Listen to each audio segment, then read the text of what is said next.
So this whole area is industrialized, basically. Extending an invitation to Donald Trump. Yeah, it's called Capital Iron Steel. MoreThe, one of the country's best-known environmentalists. More people in China believe that we should need to get rich first before we even think about environment.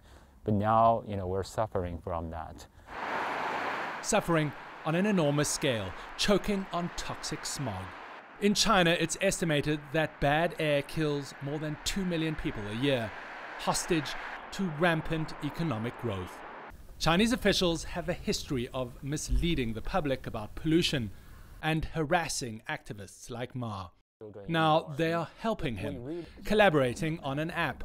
Some of the factories are not in compliance. It publishes real-time factory emissions data, shaming the violators and harnessing the power of the crowd. Another extraordinary thing about this application is that users can take photos of suspected pollution and load it up onto a map of China. Just a few years ago, doing this could have put them at real risk from the government. Now, finally, there's a real political will to try to control the pollution. In the US, the swing seems to be in the opposite direction. President Trump has signed off on a controversial Keystone XL pipeline. The Environmental Protection Agency is now set to be led by a fossil fuels ally.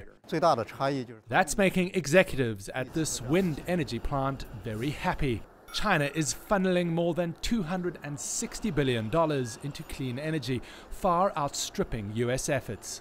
And they ship these turbines across the world. Donald Trump is definitely an opportunity for us, he says. A Chinese climate negotiator told CNN they are dismayed that Trump's administration could roll back on climate commitments. And the irony isn't lost on Ma Jun, that China, the world's biggest polluter, could take the environmental lead.